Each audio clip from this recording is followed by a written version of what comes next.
Hi everyone! As you can see, ito yung mga aglonimas ko na may mga pastel colors or yung mga dahon nila is medyo light yung kanilang mga kulay.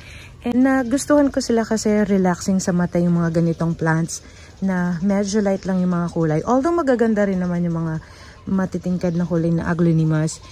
And today, isi-share ko sa inyo itong 7 varieties of aglonimas na may light colors.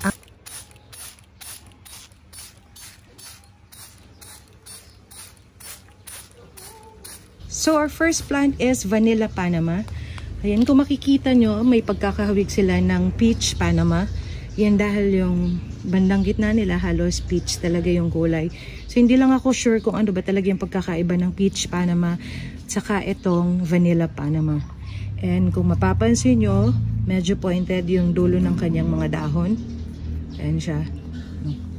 Ayan, mayroon siyang, yung kanyang petioles, no, or yung kanyang stem, may pagka-white, although hindi siya pure white.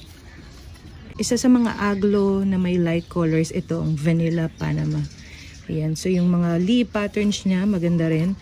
So may mga light yellow and may parts na dark green yung kanyang mga dahon. So this is Vanilla Panama. Ayan siya.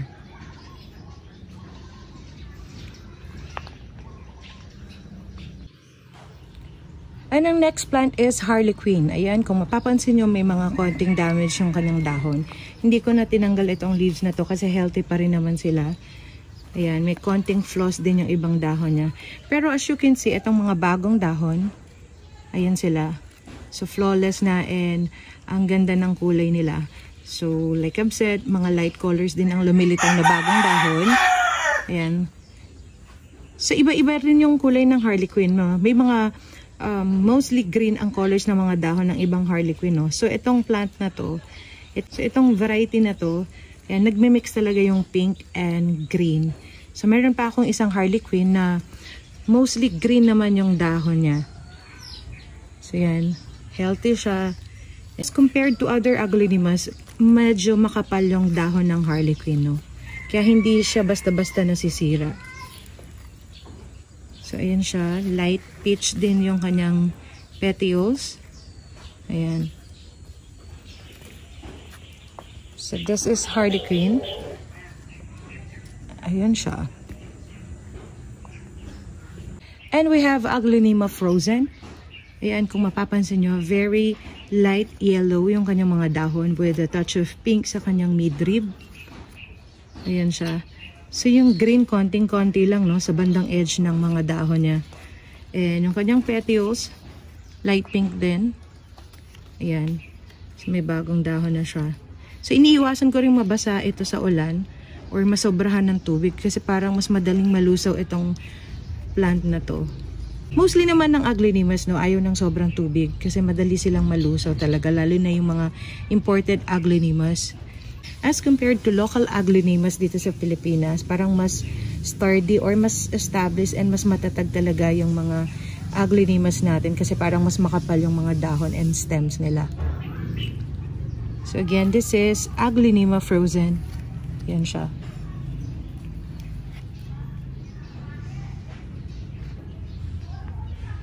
And speaking of pastel, nung nabili ko itong plant na to, ang variety niya is pastel. So I'm not sure kung ito talaga yung name niya or yung ID niya. This is Aglonema Pastel or is it because na yung color ng kanyang leaves is pastel colors lang. So kung mapapansin nyo, nagmimix talaga yung pastel colors sa kanyang mga dahon. So may mga green, yellow, and pink and peach. Ayan. At saka parang hindi masyadong lumalaki itong plant na to. Ayan siya.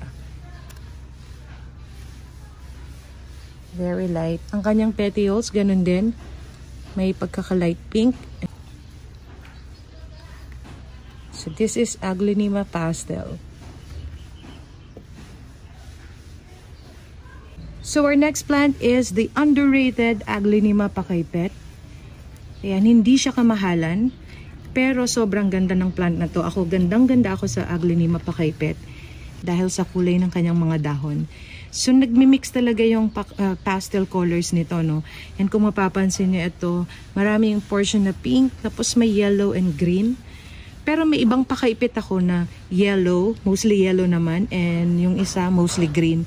So depende, no. Pero itong hawak ko ngayon, itong plant na to, mostly pink yung kanyang colors. Ayan. Ayan siya. So this is Aglaonema pakaipet. And again, ayan yung kanyang petioles. Very healthy. Ayan siya. Next plant, so this is not frozen, no?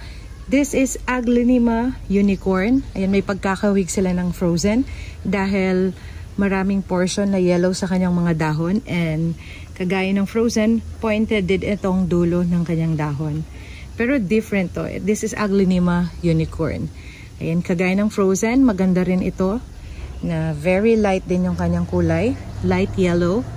Ayan, isa rin sa mga gusto ko na Aglaonema with pastel colors. Ayan, 2 stems pala to. So, ayan. Hindi ko pinaghiwalay ito nung nirepot ko para mas makapal yung kanyang mga dahon, no?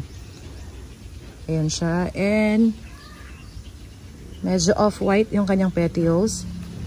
So, ayan. Light peach din ang kanyang midrib. Kung mapapansin nyo. Ayan. So, yung edge din niya ang may green. Ayan. So, this is Aglaonema unicorn. And last but not the least, itong stunningly beautiful na Aglaonema tiger. Yan, kung mapapansin nyo, medyo malapad yung kanyang mga dahon. Ayan siya. And mas makapal siya. So yan. And parang lumulukot or nagka-crumple yung kanyang mga dahon, no? Yung ibang dahon niya nagka-crumple. Kung mapapansin nyo, light pink din. Itong sa midrib. Tapos may spots or scattered na dark green and yellow or cream sa kanyang mga dahon. So may isang dahon siya dito sa mostly green. Ayan siya. Yan. Relaxing din sa mata. And of course, ang kanyang petioles, light pink din. Yan. So halos hawig-hawig sila ng petioles, no? Light colors din. So again, this is Aglaonema tiger. So, ayan sila pag nagsama-sama, no? Ang ganda nilang tignan, nakaka-relax sa mata.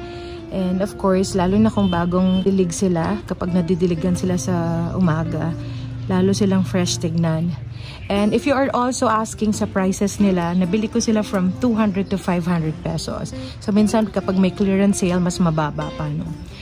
And that's it for today. Thank you for watching. Hope marami pa po akong magawang video soon. And please don't forget to like and subscribe to my channel. Again, this is Nina. Stay safe. Mag-iingat po kayo. Until next time.